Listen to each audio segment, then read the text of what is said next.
Hello বন্ধুরা, fresher job Bangla YouTube চ্যানেলে তোমাদের প্রত্যেককে স্বাগত। তো এই মুহূর্তের যুব শক্তির বড় আপডেট কি রয়েছে সেই আপডেট নিয়ে কিন্তু আমি চলে আসলাম। তো যুব শক্তির টাকা কবে ঢুকবে বা ফর্ম ফিল আপ কবে থেকে শুরু হবে এই নিয়ে তোমরা ম্যাক্সিমাম আমাকে কমেন্ট করেছো এবং জানতে চেয়েছো, অনেকে আবার টেলিগ্রামেও মেসেজ করে জানতে চেয়েছো। তো যুব শক্তির আপডেট কি রয়েছে, কবে টাকা ঢুকবে ব্যাংক অ্যাকাউন্টে এবং ফর্ম ফিল আপ কবে থেকে শুরু হবে, সবাইকে কি ফর্ম ফিল আপ করতে হবে না করতে হবে না সেই বিষয়েও আজকের ভিডিওতে বলা থাকবে। তোমরা শেষ পর্যন্ত ভিডিওটিকে একদম স্কিপ না করে শেষ অবধি দেখো, অত্যন্ত গুরুত্বপূর্ণ আপডেট হতে চলেছে। ভিডিওটি শুরু করবার আগে প্রত্যেককে বলবো, তোমরা যারা এই চ্যানেলে নতুন তোমরা প্রত্যেকে এই চ্যানেলটিকে অবশ্যই একটি সাবস্ক্রাইব করে ভিডিওটিকে প্রত্যেকে লাইক করে দিও, কারণ যুব শক্তির যে কোনো লেটেস্ট আপডেট সবার আগে এই চ্যানেলে প্রোভাইড করা হয়, তাই প্রত্যেকে চ্যানেলটিকে অবশ্যই সাবস্ক্রাইব করে দিও। তো যুব শক্তি প্রকল্পের ৩,০০০ টাকা কবে ব্যাংক অ্যাকাউন্টে ঢুকবে? দেখো, আগে যখন যুব সাথী প্রকল্পের যে টাকাগুলো দেওয়া হয়েছিল মোট দুটো কিস্তিতে কিন্তু টাকা ঢুকেছিল।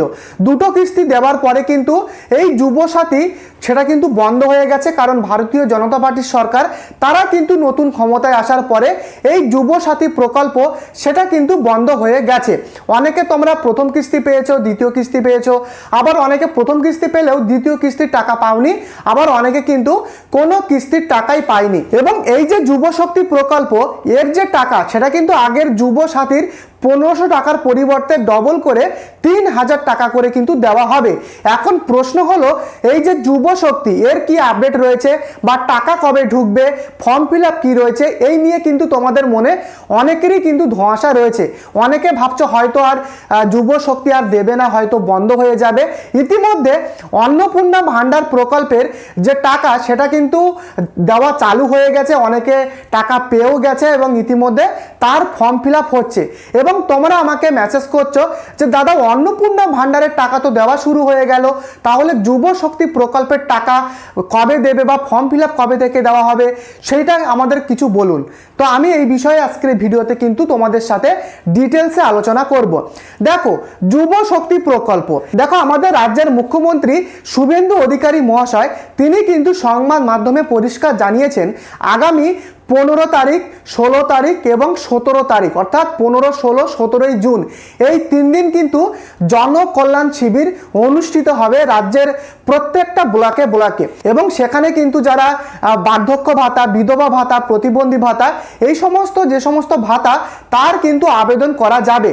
এবং অনেক ইউটিউব চ্যানেল, অনেক জায়গাতে কিন্তু শোনা যাচ্ছে যে সেখানে নাকি যুব শক্তি প্রকল্পের যে ফর্ম ফিল আপ সেটাও কিন্তু হতে পারে।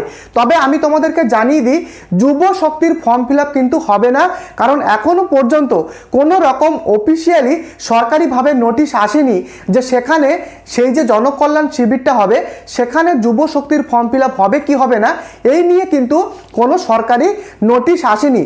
তবে বার্ধক্য ভাতা, প্রতিবন্ধী ভাতা বা বিধবা ভাতা তার ফর্ম ফিল আপ কিন্তু হবে। তো দেখো, যুব শক্তির যদি ফর্ম ফিল আপ হয় আগামী ১৫ তারিখ, ১৬ তারিখ বা ১৭ তারিখে যদি ফর্ম ফিল আপ হয় তাহলে কিন্তু আমি সবার আগে এই চ্যানেলে আপডেট দিয়ে দেব, তাই প্রত্যেকে চ্যানেলটিকে সাবস্ক্রাইব করে রাখো। এবারে প্রশ্ন, তাহলে যুব শক্তির ফর্ম ফিল আপ বা যুব শক্তির টাকা সেটা কবে ব্যাংক অ্যাকাউন্টে ঢুকবে? দেখো, আগামী ২২শে জুন আমাদের রাজ্যে কিন্তু বাজেট বরাদ্দ হতে চলেছে। বাজেট বরাদ্দ, এবার প্রশ্ন করবে যে এই বাজেট জিনিসটা কি, অনেকেই জানেন এবং অনেকেই কিন্তু জানে না।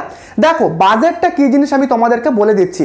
আমাদের ওয়েস্ট বেঙ্গলে যে সমস্ত সরকারি স্কিমগুলো চলছে, যেমন অন্নপূর্ণা ভাণ্ডার, কৃষক বন্ধু, তারপরে হচ্ছে তোমাদের প্রতিবন্ধী ভাতা, বার্ধক্য ভাতা, বিধবা ভাতা, এরকম আরও বিভিন্ন যত স্কিম রয়েছে রাজ্য সরকারের, সেই স্কিমের যে টাকা সেটা কিন্তু আগামী ১ বছর পর্যন্ত এই বাজেটে কিন্তু সেটা পেশ করা হবে আগামী অর্থবর্ষ পর্যন্ত। এবং সেই ২২শে জুনে কিন্তু এই যে যুব শক্তির যে বাজেট সেই বাজেটও কিন্তু পেশ হতে পারে, এমনটাই কিন্তু বিভিন্ন সংবাদ মাধ্যম এবং বিভিন্ন সূত্র থেকে জানা যাচ্ছে। আগামী ২২শে জুন কিন্তু কিন্তু যুব শক্তির যে বাজেট, সেই বাজেট কিন্তু আমাদের রাজ্যের মুখ্যমন্ত্রী মাননীয় শুভেন্দু অধিকারী মহাশয় সেখানে কিন্তু পেশ করতে পারে।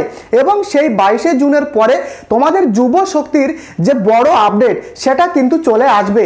যখনই আপডেট আসবে সাথে সাথেই কিন্তু আমি আমার এই চ্যানেলে আপডেট দিয়ে দেব। এবং সেই বাজেট যদি পেশ হয়, সেই বাজেটের পরে কিন্তু তোমাদের যে ফর্ম ফিল আপ, সেই ফর্ম ফিল আপ এবং টাকা সেই বিষয়ে কিন্তু আপডেট চলে আসবে। এবারে প্রশ্ন, যুব শক্তি প্রকল্পের 3000 টাকা তাহলে কবে তোমাদের ব্যাংক অ্যাকাউন্টে ঢুকবে? তোমাদের মধ্যে অনেকেরই মনে কিন্তু এই প্রশ্নটা। দেখো, যুব শক্তি প্রকল্পের টাকা কবে ঢুকবে সেটা আমি একটু পরে বলছি। তার আগে বলি, এই যে যুব শক্তির যে ফর্ম ফিল আপ সেটা কি তোমাদের করতে হবে? দেখো, এই বিষয়ে কিন্তু এখনো ধোঁয়াশা রয়েছে। তবে অন্নপূর্ণা ভাণ্ডার প্রকল্পে কিন্তু দেখা গেছে যারা আগের লক্ষ্মীর ভাণ্ডারের টাকা পেয়েছিল তাদেরকেও কিন্তু ফর্ম ফিল আপ করতে হয়েছে, আবার যারা নতুন অ্যাপ্লিকেন্ট তাদেরকেও কিন্তু ফর্ম ফিল আপ করতে হচ্ছে। বুঝতে পেরেছ? কারণ আমাদের রাজ্য সরকার তারা কিন্তু দেখতে চাইছে যে যাদেরকে আমি টাকাগুলো দেব তারা কি সঠিক না জেনুইন না ভুয়ো, সেগুলোর জন্য কিন্তু তারা এই যে ফর্ম ফিল আপ সেটা তারা করছে। এবারে প্রশ্ন, যুব শক্তির ফর্ম ফিল আপ কি সবাইকে করতে হবে? দেখো, আমার মতে মনে হয় যুব শক্তির ফর্ম ফিল আপ কিন্তু করতে হতে পারে। যারা আগের যুব সাথীর প্রথম কিস্তি দ্বিতীয় কিস্তির যারা টাকা পেয়েছে তাদেরকেও কিন্তু ফর্ম ফিল আপ করতে হতে পারে। যদি এরকম আপডেট আসে সবার আগে কিন্তু আমি আমার এই চ্যানেলে দিয়ে দেব। এবং যারা নতুন অ্যাপ্লিকেন্ট তাদেরকে তো আবারও আবেদন করতে হবে। এবারে প্রশ্ন, তাহলে যুব শক্তি প্রকল্পের টাকা সেটা আমাদের ব্যাংক অ্যাকাউন্টে কবে ঢুকবে? দেখো, আগামী 22শে জুন যদি বাজেট বরাদ্দ হয় এই যুব শক্তির, তাহলে সেই বাজেট বরাদ্দর পরে পরে কিন্তু তার যে গ্যাজেট নোটিফিকেশান সেটা কিন্তু সরকারিভাবে কিন্তু পাবলিশড হয়ে যাবে, গ্যাজেট নোটিফিকেশান। এবং সেই গ্যাজেট নোটিফিকেশানে পরিষ্কারভাবে কিন্তু লেখা থাকবে যুব শক্তি প্রকল্পের টাকা কোন মাস থেকে লাগু হবে সেটা কিন্তু লেখা থাকবে। এবং যাবতীয় যে ক্রাইটেরিয়াগুলো রয়েছে সেই ক্রাইটেরিয়াগুলো লেখা থাকবে, যে কারা টাকা পাবে কারা টাকা পাবে না, ফর্ম ফিল আপ করতে হবে কি হবে না, সেই বিষয়েও কিন্তু সমস্ত আপডেট কিন্তু চলে আসবে। তাই আমাদের লক্ষ্য আগামী 22 তারিখ, সেই 22 তারিখেই কিন্তু বাজেট পেশ হতে চলেছে। তাহলে যুব শক্তি প্রকল্পের টাকা সেটা কবে ঢুকবে? দেখো, আমি তোমাদেরকে বলে দিচ্ছি। আগামী 22শে জুন যদি বাজেট বরাদ্দ হয় তার পরে পরে কিন্তু গ্যাজেট নোটিফিকেশান বেরিয়ে যাবে। এবং সেই গ্যাজেট নোটিফিকেশান বেরিয়ে যাবার পরে আমি তোমাদেরকে বলতে পারি যে আগামী জুলাই মাসের দিকে মিডিল কিংবা লাস্ট উইকের দিকে কিন্তু যুব শক্তির টাকা তোমাদের ঢুকে যেতে পারে। এমনকি জুলাইয়ের ফার্স্ট উইকের দিকেও কিন্তু তোমাদের টাকা ঢুকে যেতে পারে। তো তোমরা যারা প্রশ্ন করছিলে যে যুব শক্তি প্রকল্পের টাকা কবে ঢুকবে, না আদৌ দেবে কি দেবে না, বা ফর্ম ফিল আপ করতে হবে কি হবে না, সেই বিষয় কিন্তু আমি তোমাদের আশা করি বোঝাতে পারলাম। এবারে তোমাদেরকে বলবো যে ডকুমেন্ট কি কি লাগবে। দেখো, আমি কি কি ডকুমেন্ট লাগবে এই নিয়ে আমি আগের গত ভিডিওতেও আমি তোমাদের বলেছি, তবুও তোমরা প্রশ্ন করেছো। দেখো, আমি তোমাদেরকে বলতে পারি যে যুব শক্তি প্রকল্পে আবেদন করার জন্য প্রথমত মাধ্যমিকের তোমাদের সার্টিফিকেট থাকতে হবে, মাধ্যমিক পাশের সার্টিফিকেট। তোমার বয়স 21 থেকে 40 বছরের মধ্যে হতে হবে এবং তোমার পশ্চিমবঙ্গের স্থায়ী বাসিন্দা হতে হবে। তার সাথে তোমার ভোটার লিস্টে নাম থাকতে হবে। বুঝতে পেরেছো? তার সাথে সাথে তোমার আরও যে সমস্ত ডকুমেন্ট সেগুলো কিন্তু লাগবে। এবং অবশ্যই তোমার ব্যাংক অ্যাকাউন্টের সাথে ডিবিটি লিঙ্ক সেটা কিন্তু করিয়ে রাখো, কারণ এবারে কিন্তু সরকার ডিবিটি লিঙ্কের মাধ্যমে টাকা ব্যাংক অ্যাকাউন্টে ট্রান্সফার করছে। অতএব ডিবিটি লিঙ্ক না থাকলে টাকা ঢুকবে না। যদি ডিবিটি লিঙ্ক তোমার ব্যাংক অ্যাকাউন্টের সাথে না করা থাকে, তুমি তোমার হোম ব্রাঞ্চে গিয়ে ডিবিটি লিঙ্কটা তোমার ব্যাংক অ্যাকাউন্টের সাথে করিয়ে নাও, নতুবা এনপিসিআই ওয়েবসাইট থেকেও ডিবিটি লিঙ্ক করা যাচ্ছে। এই বিষয়ে কিন্তু একটা গোটা ভিডিও আমার চ্যানেলে রয়েছে। আশা করি পুরো ব্যাপারটা তোমাদেরকে আমি বোঝাতে পেরেছি। যদি তোমাদের ভিডিওটি ইনফরমেটিভ বা ভালো লাগে, প্রত্যেকে এই চ্যানেলটিকে অবশ্যই একটি সাবস্ক্রাইব করে ভিডিওটিকে প্রত্যেকে লাইক করে দিও। দেখা হচ্ছে আগামী আপডেটে। ধন্যবাদ।